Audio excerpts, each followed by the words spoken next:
Everyone कैसे हैं आप लोग। जैसे कि पिछली क्लास में मैंने आपके साथ डिस्कस किया था आपकी क्लास 12th और सीयूईटी में अकाउंटेंसी के सिलेबस में क्या डिफरेंस है। आज मैं ऐसे ही आपके साथ डिस्कस करना चाह रहा हूँ कि बिजनेस स्टडीज के सिलेबस में आपको कौन सी नई चीजें तैयार करनी है और कौन सी चीजें आप ऑलरेडी क्लास 12th में ही पढ़ लेंगे।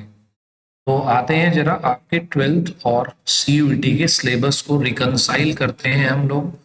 सबसे पहले आपके सामने अगर मैं बात करूं तो आपका जो पहला चैप्टर पहली यूनिट है उसका नाम है nature and significance of management. और मजे की बात यह है कि क्लास 12th में भी इसका यही नाम है। तो यानी कि ये वाली जो यूनिट है हमारी ये एब्सोल्युटली सेम है। जैसी क्लास 12th में थी ऐसी ही सीयूईटी में भी है। तो अगर आप ये यूनिट तैयार कर लेते हैं तो इसका मतलब आपने क्लास 12th और क्लास सीयूईटी दोनों की प्रिपरेशन एक साथ कर ली है। आगे चलते हैं। आपका यूनिट 2 आती है प्रिंसिपल्स ऑफ मैनेजमेंट, जिसमें आप टेलर और फेयोल के प्रिंसिपल्स पढ़ते हैं। 14 प्रिंसिपल्स हेनरी फेयोल के, 4 principle, 7 techniques of F W. Taylor. ये चैप्टर भी एब्सोल्युटली सेम है। चैप्टर और यूनिट 3 पे अगर हम बात करें तो यूनिट 3 में थोड़ा सा वेरिएशन है। यहाँ पर थोड़ा सा आपको चेंज देखने को मिलेगा और वो चेंज ज्यादा नहीं है, कुछ खास चीजों पर ही है।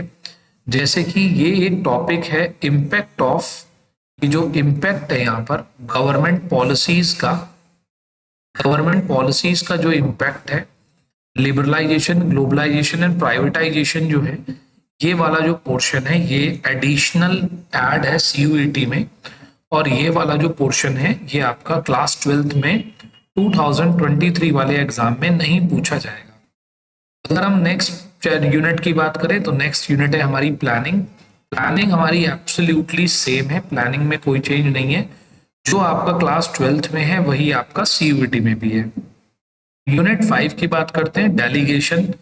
तो डेलीगेशन भी ऑर्गेनाइजिंग में जो आपका टॉपिक्स है वो लगभग सभी सेम है। Functional, divisional, formal, informal, delegation, decentralisation, everything is same. Unit 6 की अगर हम बात करें तो यूनिट 6 आती है हमारी स्टाफिंग। तो स्टाफिंग में भी लगभग सब कुछ सेम है। स्टाफिंग क्या है, स्टाफिंग का process, recruitment, selection, training, on the job, of the job. लेकिन मुझे ऐसा लगता है कि ये जो on the job, of the job methods हैं ये इस बार हमारे यहाँ पर हमारी क्लास 12th में ये थोड़े शॉर्ट कर दिए गए। लेकिन सीयूईटी में ये सारे मेथड जितने भी होते हैं ये सारे on the job, of the job method of training ये आपको देखने के लिए मिलेंगे।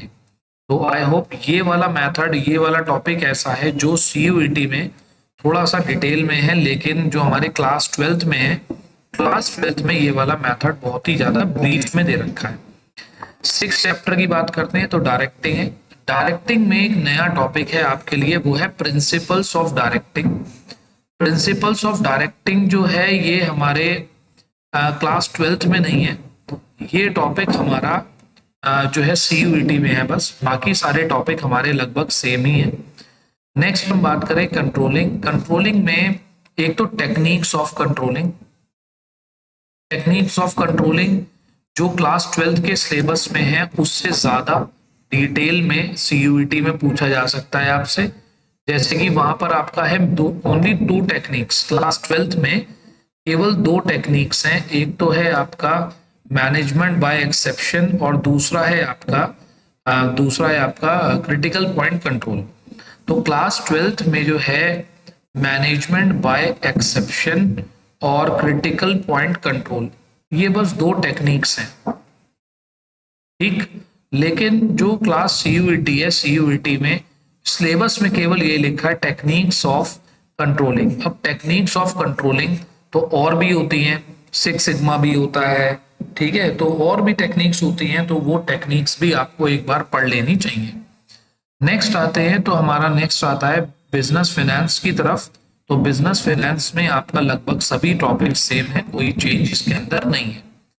10th यूनिट पे आते हैं हम फाइनेंशियल मार्केट में। और फाइनेंशियल मार्केट का जो आपका टॉपिक है, फाइनेंशियल मार्केट में आप ये मानिए कि यहाँ पर आपको ये जो छोटे छोटे से टॉपिक हैं, OTCEI, ये सीबीएसई ने अपने सिलेबस से हटा दिया।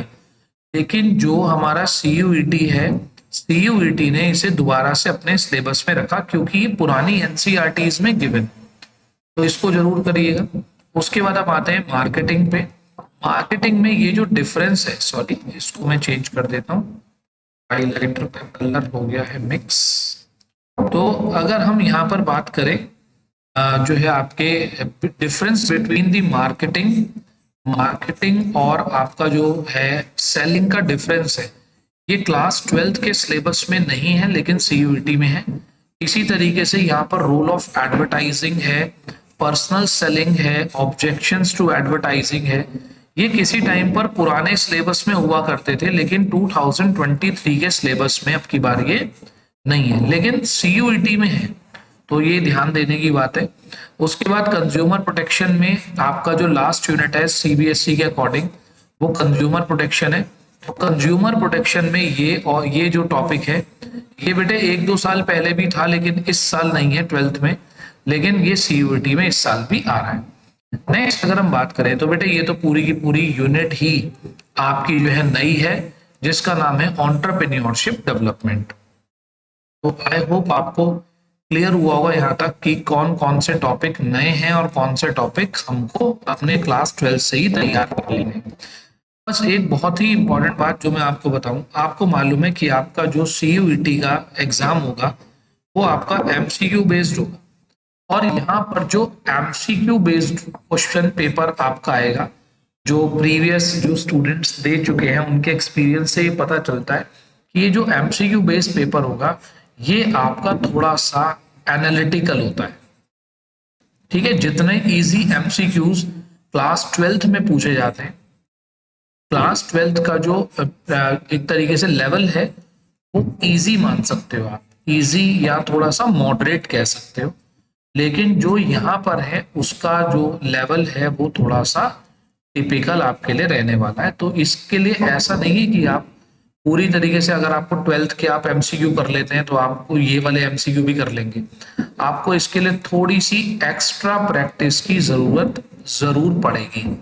आप ये मत सोचिएगा कि आपने एज इट इज जो आपने 12th में पढ़ लिया बस उसी के बेस पे आप CUET में अच्छा स्कोर ले आएंगे, मुझे नहीं लगता कि ऐसा हो पाएगा। तो आपको थोड़ा एक्स्ट्रा एफर्ट इसके लिए करना चाहिए। चलिए मिलेंगे नेक्स्ट क्लास में, कुछ और नई चीजें लेकर आएंगे और नेक्स्ट क्लास में आपको बताएंगे कि इकोनॉमिक्स में कहाँ कहाँ पर चेंज है, इकोनॉमिक्स का सिलेबस कैसा है, इकोनॉमिक्स में क्लास 12th में क्या है और हमें CUET के लिए क्या पढ़ना है। Thank you, have a nice day.